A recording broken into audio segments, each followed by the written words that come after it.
Hello प्यारे बच्चों, चलिए इस क्वेश्चन को डिस्कस करते हैं। इसमें देखिए आपको क्या क्या इन्फॉर्मेशन गिवन है। एक सम दे रखा है, मतलब एस एन दे रखा है आपको, ठीक है ना।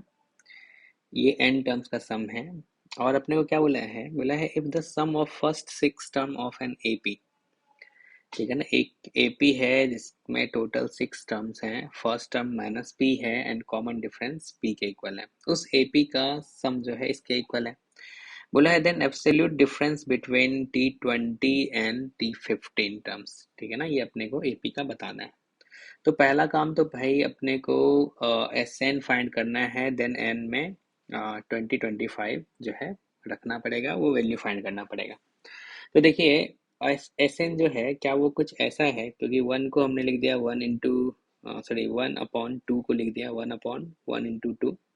फिर इस 6 को ब्रेक कर दिया 2 इंटू 3 में, 12 को ब्रेक कर दिया 3 इंटू 4 में, और 20 को ब्रेक कर दिया 4 इंटू 5 में। देन अगला क्या होगा, 30 होगा। एक पैटर्न सा अपने को दिखा। अगर यहाँ पे ये 1 दिख रहा है, देन 2 दिख रहा है, मतलब कंजुगेटिव टर्म्स दिख रहा है, ठीक है ना।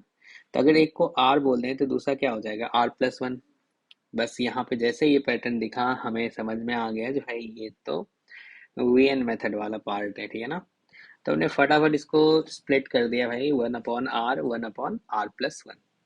ये देखो आपस में इक्वल है, बिल्कुल है।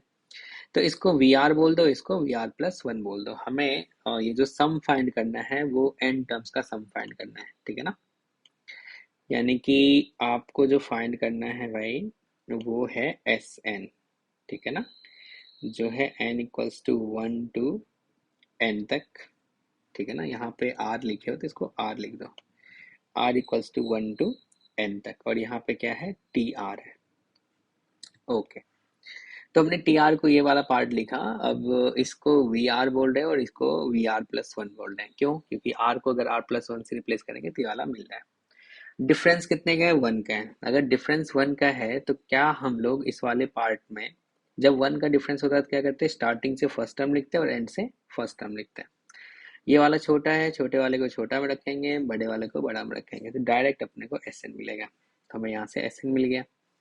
तो एस एन आ गया n/n+1, यानी कि हमें चाहिए था 2025। तो ऊपर में 2025, नीचे में क्या आएगा, 2026 आएगा।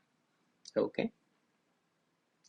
अब ये जो अपने को दे रखा है 2026 इंटू एस 2025, तो यहाँ पे दिख रहा है अगर इसको मल्टीप्लाई करेंगे तो ये इसके इक्वल होगा। स्क्वायर रूट लेंगे तो कितना आएगा, 45 आएगा।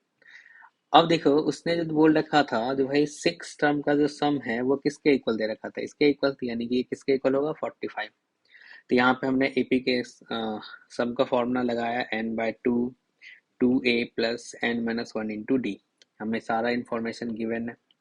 ओके, तो यहाँ से p का वैल्यू आ गया 5 आ गया।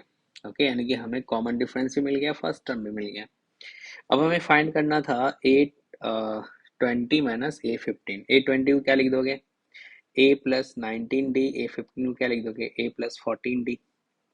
अब अगर इसका डिफरेंस देखें तो अपने को 5D आ रहा है, और D का वैल्यू कितना है भाई, देखो यहाँ पे D जो है आपका P के इक्वल, और P कितना है, 5 है। तो 5 इंटू 5 कितना आ जाएगा, 25। तो इस क्वेश्चन का जो आंसर होगा वो क्या होगा, 25 होगा। ओके, यानी कि डी ऑप्शन जो है आपका करेक्ट है।